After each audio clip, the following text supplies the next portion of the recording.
Primeira carta de João, no capítulo de número 1.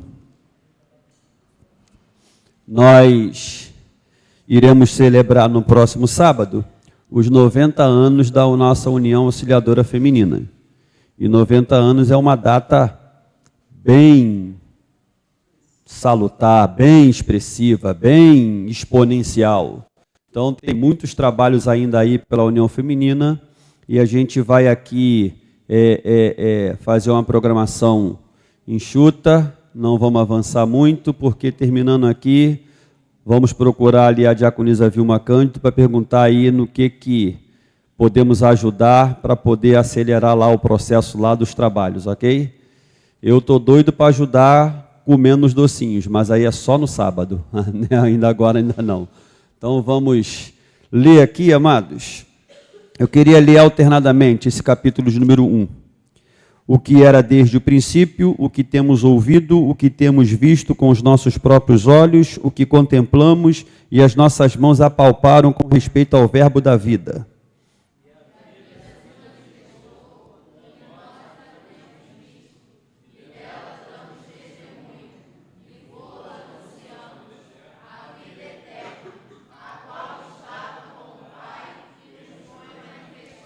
O que temos visto e ouvido, anunciamos também a vós outros, para que vós igualmente mantenhais comunhão conosco. Ora, a nossa comunhão é com o Pai e com seu Filho Jesus Cristo.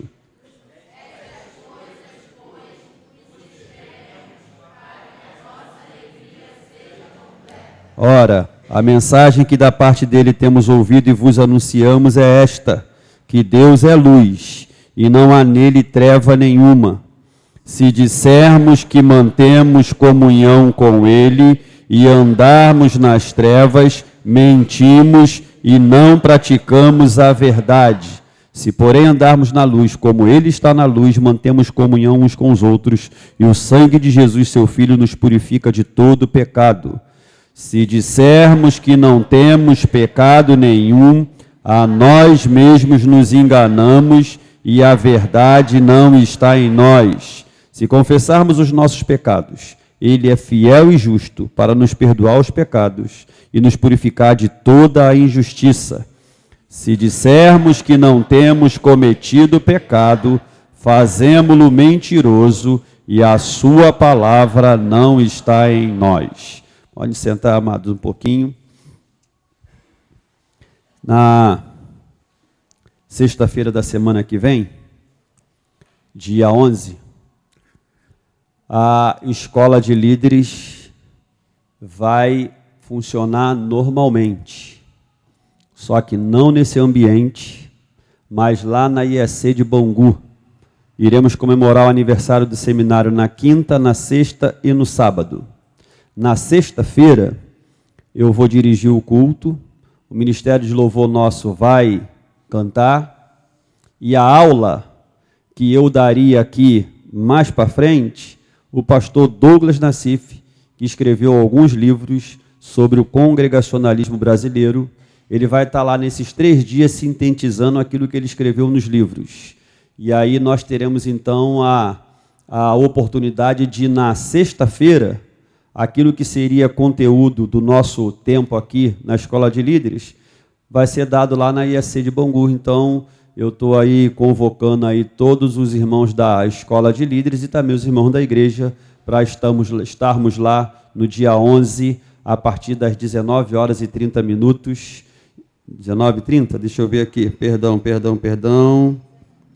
19h30. Eu falei errado anteriormente. 19h30.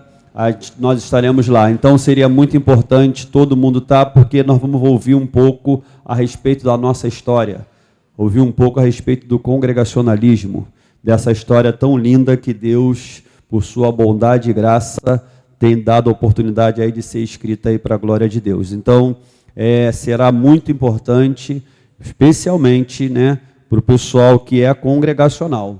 Quem é congregacional aí, dá um glória a Deus. Sem nenhum orgulho, porque o orgulho é pecado, mas com alegria no coração e gratidão a Deus. Um tempo atrás eu fui quadrangular, agora eu sou congregacional. Então a gratidão é a mesma, do tempo que eu fui quadrangular, como agora que eu sou congregacional. Não há nenhum orgulho, porque a palavra orgulho ela é carregada de um significado não muito agradável. Mas nós que somos congregacionais precisamos conhecer a nossa história. Um povo sem história, um povo que não conhece a sua própria história, é um povo que não valoriza tudo aquilo que Deus tem feito na caminhada da sua igreja, da sua denominação ao longo dos anos. Nós estamos aqui com o objetivo de, durante algumas quintas-feiras, estudar um pouquinho a respeito da primeira epístola de João, toda ela. Então, hoje, nós iremos apenas fazer uma introdução para a gente poder se situar e a gente dar seguimento no estudo dessa importante epístola, que tem o objetivo de instruir os crentes quanto aos desafios do seu tempo, da sua época, da sua era. Hoje nós temos muitos desafios. Hoje nós temos desafios diferentes dos da época de João. O João, ele tinha um desafio diante dele, porque depois de Jesus ter, durante 3 anos, ensinado a respeito do reino de Deus, depois de João, junto com os outros discípulos, terem a convicção, a revelação de que Jesus era o Filho de Deus, Jesus era o Verbo encarnado, Jesus era, sim, o Filho do Deus Todo-Poderoso, o João teve que testemunhar a respeito disso, porque na época dele um grupo se levantou e com uma ideia gnóstica de que a carne ela é totalmente má e o espírito totalmente bom. Então não tem como o espírito que é totalmente bom habitar na carne que é essencialmente totalmente má. Então a ideia deles, do gnosticismo, era de que Jesus era o homem nascido de mulher, que tinha uma carne má, como qualquer um de nós, e o Cristo era o ente divino que temporariamente habitou no corpo humano, mas especialmente no momento da crucificação, o Cristo divino foi embora e deixou o Jesus humano para morrer na cruz. E aí, com isso, eles estavam combatendo a ideia ou a verdade da divindade de Jesus. Nós vamos estudar isso aqui daqui um pouquinho mais para frente na Escola de Líderes, e também será objeto de estudo nosso na Escola Dominical nos próximos domingos, nos domingos para frente aí. A Bíblia dá para mim e para você a instrução verdadeira de que Jesus nunca deixou de ser Deus, como também Jesus verdadeiramente foi homem. Ele foi 100% Deus, como também foi 100% homem. O que a gente não pode de maneira nenhuma, e aí isso esbarra na heresia gnóstica do tempo de João, é nos nossos dias ainda conceber a ideia da dificuldade no entendimento de saber que Jesus o tempo todo era Deus, mas o tempo todo que enquanto encarnado estava, viveu como homem. Porque o tempo todo que Jesus exerceu o ministério terreno dele, ele não exerceu sob a prerrogativa divina que ele tinha. O tempo todo que Jesus desempenhou o ministério, o tempo todo que Jesus foi tentado, e aí tem pelo menos 2 tentações de Jesus. A primeira tentação no deserto, 40 dias e 40 noites lá sem comer, já com fome, o diabo começa a tentá-lo. E naquela tentativa de fazer Jesus pecar, o diabo toma 3 socos que está tonto até hoje.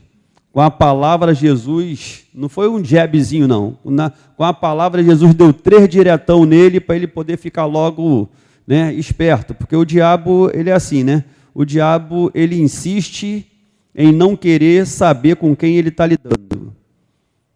Você é servo de Deus, e toda vez que o diabo tenta contra você, o diabo está tentando contra Deus. E aí ele, que não tem vergonha, o tempo todo está passando vergonha. o tempo todo está sendo subjugado, o tempo todo está sendo repreendido, o tempo todo está sendo derrotado. Por quê? Porque quem guerreia as minhas e as tuas guerras é o Todo-Poderoso, é aquele que está no controle, no governo de todas as coisas. E não só Paulo, mas o Evangelho todo vai falar que Jesus é aquele que está assentado sobre todas as coisas, que está estabelecido sobre tudo, sem ele nada do que foi feito se fez, ele tem a primazia, ele é o primeiro, ele e só ele, na linguagem humana, ele e só ele é o cara. O restante é tudo eu e você, os carinhas porque o cara que representa mesmo que é Jesus. Então, o João está, no momento, ouvindo as heresias do seu tempo e dando uma resposta a isso.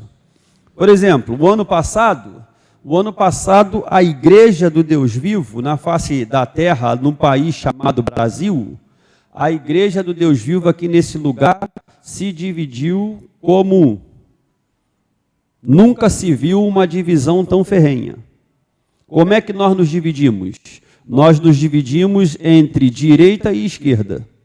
Nós nos dividimos entre posições político-partidárias, na tentativa de determinar qual é a corrente que agrada a Deus e qual é a corrente que não agrada a Deus. No nosso meio, um grupo menor teve o equilíbrio de separar as coisas. Mas nós tínhamos o tempo todo na internet, nós tínhamos o tempo todo no grupo de WhatsApp ou nos status de muitos crentes, de muitos irmãos, aquele embate e aquela piadinha sendo colocada para poder mandar recado para alguém. A pessoa botava no status alguma verdade que para ela era verdade a respeito do candidato A ou do candidato B, mas não se contentava apenas com aquilo que ela achava que era verdade. Ao tentar disseminar, ao tentar anunciar, entre aspas, a sua verdade, fazia na expectativa de atacar o outro que pensava diferente. Então a igreja ficou... E a igreja que eu falo não é a igreja congregacional de Senador Camará, é a igreja do Senhor Jesus espalhada no Brasil. E até hoje nós temos resquício disso. Tem gente que se você começar a falar alguma coisa a respeito do atual governo, se você elogiar, você arruma problema. Se você criticar, você arruma problema. Porque até hoje a gente vive um resquício disso. Então, uma das necessidades do nosso tempo é dizer para a igreja, olha igreja, nós não temos bandeira político-partidária. A nossa bandeira é a bandeira do Evangelho. Então, viva a fé em Cristo. Pregue o Evangelho. Veja aquilo que não agrada a Deus, seja num espectro político da direita ou da esquerda, do centro e da onde for. Coloque isso tudo à luz da Bíblia Sagrada. Qual é a necessidade nossa, no momento? É instruir os crentes a respeito dessas coisas. Há um tempo atrás, final dos anos 80, início dos anos 90, qual era a necessidade da igreja? Ouvir a respeito da teologia da prosperidade, que até hoje dura, até hoje assola muitas das igrejas. Até hoje os crentes acham que isso é verdade. Eu não sou cauda, eu sou cabeça, eu tenho que comer o melhor dessa terra. Eu até gostaria que isso tudo fosse verdade. Mas não é desse jeito. O Evangelho fala para mim e para você que de vez em quando nós não vamos comer o melhor dessa terra. De vez em quando podemos até ficar sem o que comer. De vez em quando temos que passar o almoço para poder garantir a janta. De vez em quando o nosso bife é aquele bife de duas cores. Amarelo no centro e branco por fora. Em volta. De vez em quando, nem isso tem. Mas não é nisso que está a nossa felicidade, não é nisso que está a nossa alegria. Não é nisso que está o nosso contentamento. A nossa alegria, o nosso contentamento, o nosso prazer está em pertencer a Jesus. Então, o João tinha uma necessidade da época. Nós temos hoje algumas outras necessidades. E na necessidade do João era de combater a heresia gnóstica que anunciavam no meio da igreja de que Jesus não era Deus. Negava a divindade de Jesus. Hoje, nós temos religiões que negam a divindade de Jesus. Só Deus, só Jeová é Deus. Jesus, um profeta legal, um camarada diferente, mas Deus não. À luz da Bíblia Sagrada, nós temos aqui toda a base para dizer, sim, Jesus sempre foi Deus, nunca deixou de ser. Porém, o ministério dele terreno não foi exercido como Deus. Por isso que Paulo, escrevendo no capítulo 2 da carta aos Filipenses, ele diz para termos o mesmo sentimento que houve também em Cristo Jesus, pois ele, subsistindo em forma de Deus, não julgou com usurpação. Ele não se usou da prerrogativa divina para poder conseguir tudo aquilo que conseguiu. Jesus curou, amém? Não curou como Deus. Jesus, quando curou, curou como quem era um servo que depois que vinha do monte de oração, de jejum e de busca, cheio do poder do Espírito, ia lá e curava. Os apóstolos curaram, sim ou não? Sim. Eram Deus? Nunca foram deuses, mas curaram. Curaram no nome de quem? No nome de Jesus. Jesus, o que fez terrenamente, Jesus, no exercício do seu ministério, ele o fez como homem.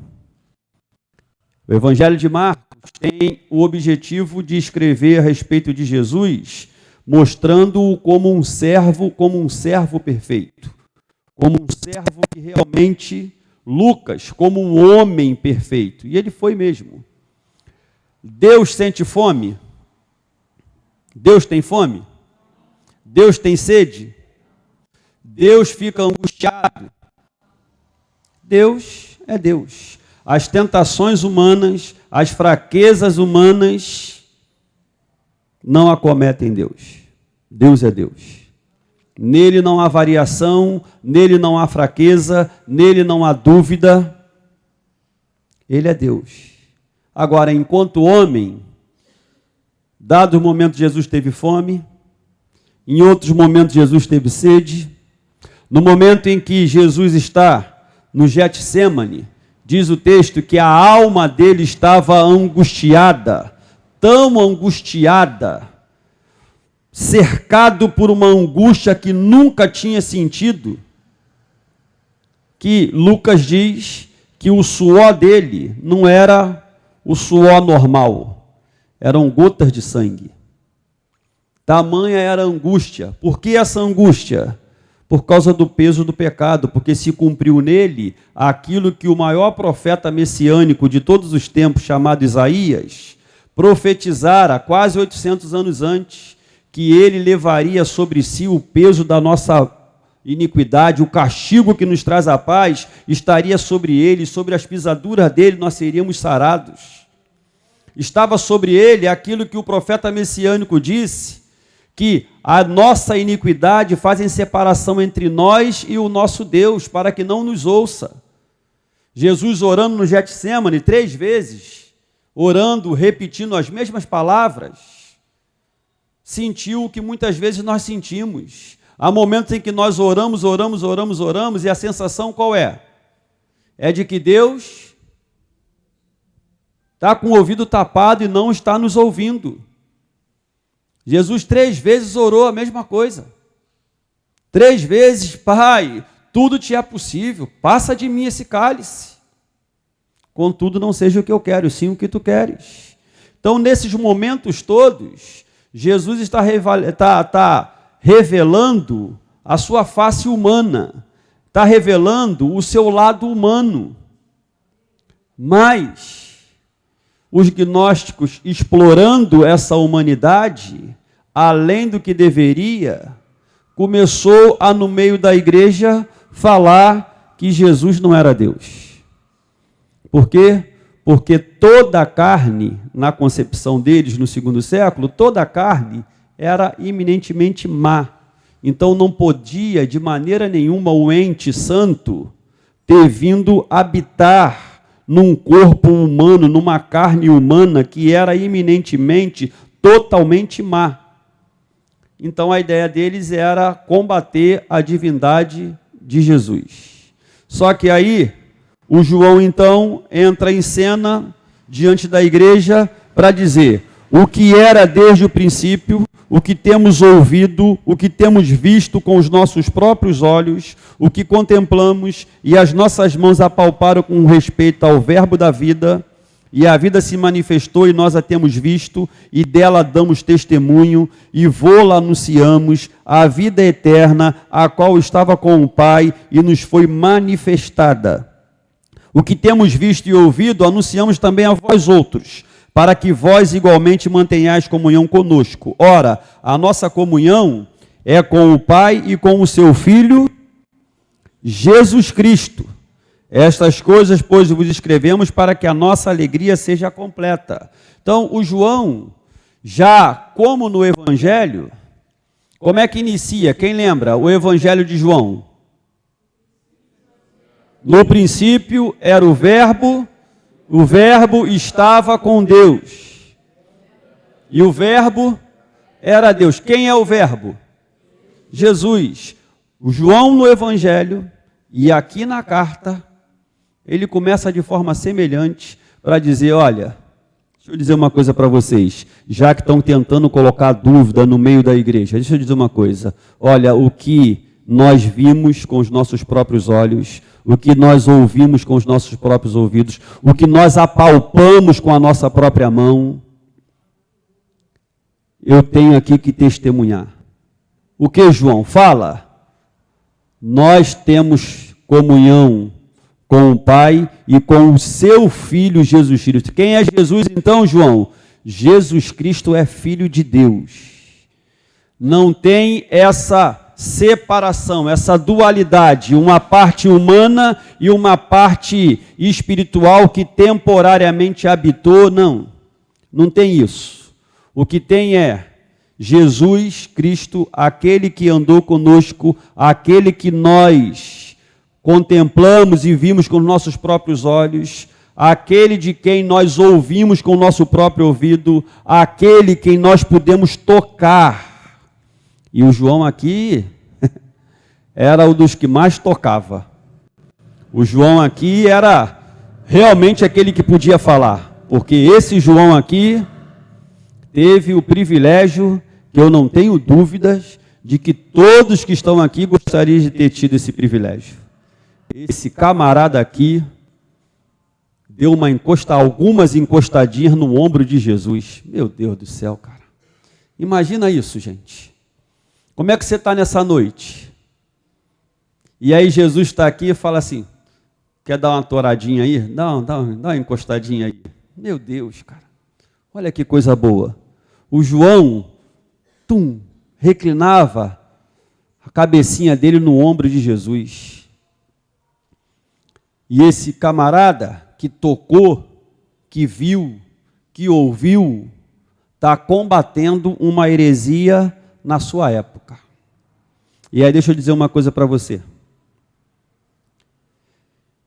Eu e você como crente, nós não temos o direito de ver alguma coisa, de ouvir alguma coisa que contraria os princípios bíblicos que Deus nos revelou, que Deus nos ensinou. Nós não temos o direito de, com quem quer que seja, com a pessoa que for, fechar os olhos, dar de ombro e fingir que não é conosco. Se alguma coisa está errada, seja quem for, nós temos uma obrigação, um compromisso com Jesus de dizer, isso está errado. Isso é heresia, isso não pode, não é desse jeito. João poderia ficar quieto na dele. E a igreja não é minha, não morri pela igreja, não criei a igreja é de Deus, ele que cuida da igreja, vou ficar quieto na minha, deixa rolar. Não. Quando João viu que alguma coisa errada estava sendo ensinada, ele falou, opa, não é assim não. O que eu vi com os meus olhos, o que eu ouvi com meus ouvidos, o que eu apalpei com as minhas mãos, eu tenho que anunciar. Jesus Cristo é Filho de Deus. Jesus Cristo sempre foi Deus. Nunca deixou de ser Deus. É o Deus que nos amou de tal maneira que se encarnou para poder nos resgatar. É o Deus que nos amou de tal maneira que para que tivéssemos comunhão com o Pai, Ele se manifestou, viveu entre nós, morreu, mas no terceiro dia ressuscitou. João dá testemunho na perspectiva de, no que depender dele, no que dependesse dele, a igreja não iria viver no engano. No que dependesse dele, a igreja não iria viver no engodo espiritual. No que dependesse dele, a igreja iria caminhar e ia trilhar o caminho que é Jesus de forma correta. Nós aprendemos, no nosso tempo, um negócio chamado politicamente correto. E em nome do politicamente correto, aprendemos a nos calar, a não falar, a não denunciar, a não dizer que está errado. Em nome do politicamente correto, queremos ficar bem com todo mundo. Em nome do politicamente correto, não queremos dizer o que está errado à luz da Bíblia Sagrada. Só que o politicamente correto não se sustenta à luz das Sagradas Escrituras. O politicamente correto é um anseio de quem está fazendo o que não deve, fazer o que não deve, de forma a que ninguém venha encher a paciência. O politicamente correto é, eu faço o que eu quero, do jeito que eu quero, e você não tem o direito de se manifestar, de dizer nada, porque a vida é minha e cuidar dela já basta eu. Só que à luz das Sagradas Escrituras, a vida que eu tenho, a vida que você tem, ela não nos pertence, ela pertence ao Senhor. E se eu estiver fazendo alguma coisa errada, se Carlão estiver fazendo alguma coisa errada, se alguém estiver fazendo alguma coisa errada, nós temos a obrigação de falar, meu amado irmão, não é desse jeito. Dia desse, presbítero amado como que é, tranquilo do jeito que é, mandou um áudio para mim, pastor, me perdoa, eu tive que fazer assim, assim, assado, para poder corrigir uma situação assim, assim, o senhor me perdoa, eu não quis passar à frente não. Aí deu vontade de rir com o áudio que ele mandou para mim, desse jeitão dele. Primeiro me deu vontade de rir, depois não vou rir não, porque eu sou sério pra caramba, né? Falei, ô meu amado, você é o presbítero da igreja, você é meu companheiro, meu parceiro aí, pode falar mesmo, pode fazer mesmo, porque nós estamos juntos aí em nome de Jesus. Mas o que é legal? Ele não quis passar por cima de mim, mas aflorou ali, meu Deus, isso não pode, e na hora logo, é isso. Nós não temos o direito de nos calarmos em nome do politicamente correto para poder ficar bem com todo mundo. Se aquilo com eu amo cada um de vocês, e eu falo isso diante de Deus. Tem uns aqui que são mais brincalhão, tem outros que são mais sérios. Tem uns que o tempo todo com a canjica de fora a fora, né, de ponta a ponta, mostrando para a gente. Tem outros que estão mais sérios, mas amo todo mundo. Mas o amor que eu tenho para com vocês é menor do que o amor que eu tenho para com Deus. Se algum de vocês fizer alguma coisa que não está legal, à luz das Sagradas Escrituras, eu vou falar assim, meu amado, minha amada, isso não pode. No primeiro momento, talvez você até fique meio chateado comigo, porque nem sempre eu vou ter sabedoria para falar como convém. Mas pelo menos eu vou falar sempre para o seu bem. Sabe por quê, irmãos? Porque Paulo escreve isso. Não me basta não fazer o errado. Se eu não fizer o errado, mas ver o meu irmão fazer o errado, e para ficar bem com ele, eu não corrigi-lo, eu estou errado igual. Não tem jeito.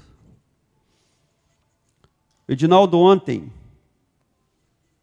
indo numa situação comigo, falou que, conversando com alguém, falou assim, rapaz, não tem ninguém hoje na terra que deseja mais o seu bem do que o seu próprio irmão. Só que quando o seu irmão vai falar contigo, às vezes você não ouve bem. Às vezes você não dá atenção. Depois de um tempo, a pessoa entendeu de que o Edinaldo tinha razão. Mas sabe o que aconteceu? Há tempos atrás, esse abençoado,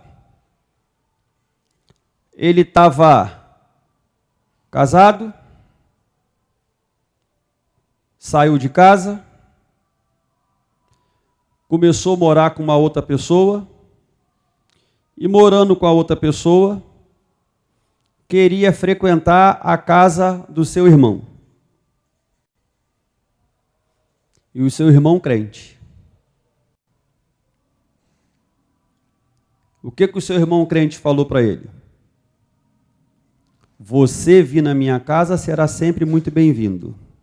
Mas você vir na minha casa com outro relacionamento, sem deixar o outro,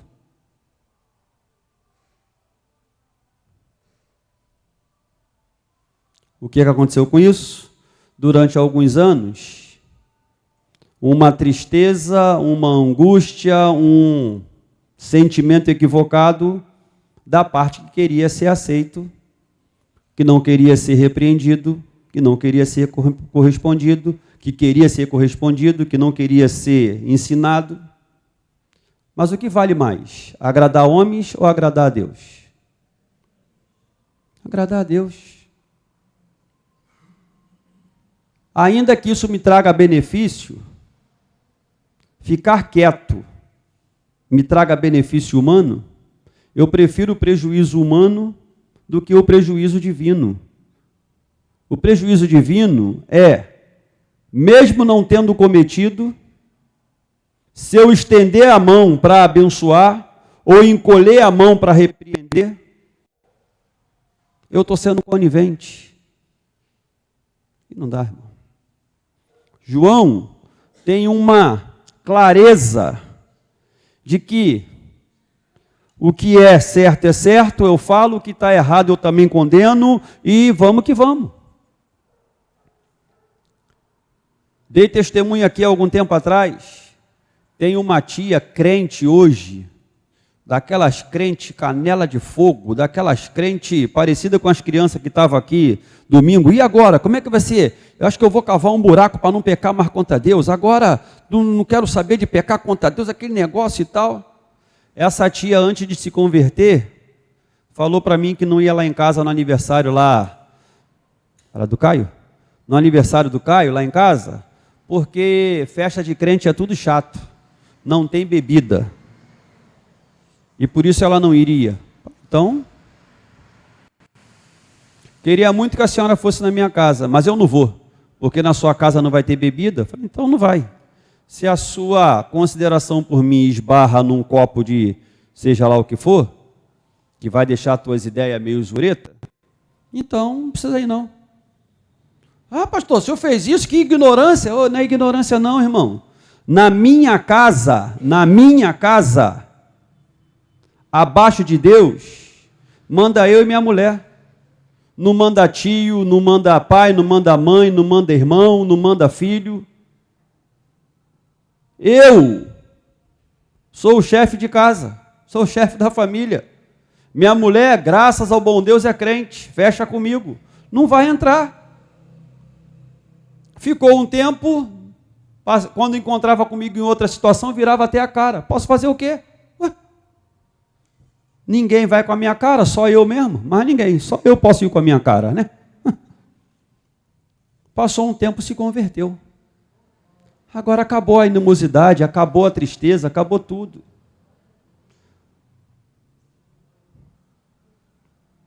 João nos ensina, em primeira instância, para a gente poder terminar, porque toda vez que eu falo que eu vou ser breve, sangue de Jesus tem poder na minha vida. João, para começar a nos ensinar o que é ter compromisso real com a Trindade Santa, o João combate a heresia levantada na sua época. Ele se levanta como um arauto de Deus para denunciar aquilo que estava errado. Só que quem é o João? O João é esse cara polido, que sabe como falar.